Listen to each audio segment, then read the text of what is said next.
Pria ini membakar bongkahan emas yang ditemukannya. Menyadari bahwa itu adalah emas asli, ia segera pergi mencari alat berat besar untuk menggali. Sementara temannya, Kenny, ditugaskan menjaga emas tersebut. Awalnya dikira hanya sebentar, ternyata kepergian Edgar sangat lama, sehingga Kenny harus bertahan hidup sendirian di tengah padang tandus. Panas terik yang membakar membuat Kenny semakin bingung bagaimana caranya bertahan hidup. Daripada diam saja, ia mulai mengumpulkan kayu bakar untuk penerangan di malam hari. Saat menumpuk kayu-kayu itu, ia melihat sesuatu yang berkilau di kejauhan. Kenny segera menutupi bongkahan emas dengan bebatuan, agar tidak terlihat orang lain, lalu berjalan menuju kilauan tersebut dengan membawa tasnya. Tak disangka, ia menemukan bangkai sebuah pesawat kecil yang hancur. Kenny masuk ke dalamnya dan mendapati tempat itu cukup nyaman untuk bernaung. Setidaknya ia bisa berlindung dari sengatan matahari di dalam pesawat itu. Ia kemudian memikirkan cara untuk membawa bangkai pesawat itu lebih dekat dengan emasnya. Dengan menendang-nendang badan pesawat, ia memecahnya menjadi beberapa bagian agar mudah dibawa, lalu menarik potongan besi itu menggunakan keranjang. Tidak hanya sekali, tapi berkali-kali ia harus bolak-balik, hingga lehernya melepuh karena terbakar sinar matahari. Semua besi itu diikat pada sebuah pohon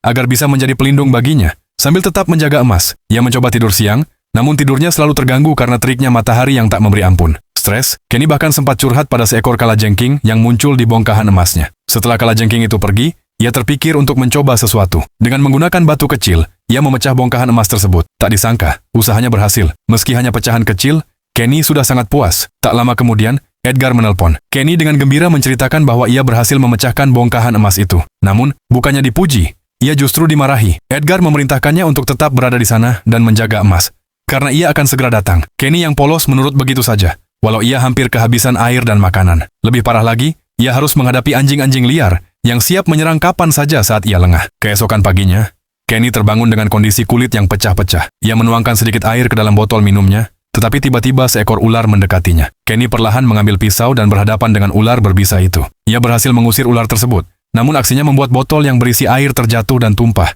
sehingga persediaan airnya habis. Makanannya pun sudah tidak tersisa. Putus asa, Kenny kembali ke bangkai pesawat yang kemarin ditemuinya. Saat ia sibuk mengambil besi, tiba-tiba terlihat seseorang berjalan ke arahnya. Siapakah orang itu? Apakah dia datang untuk merebut emas yang sudah susah payah dijaga Kenny?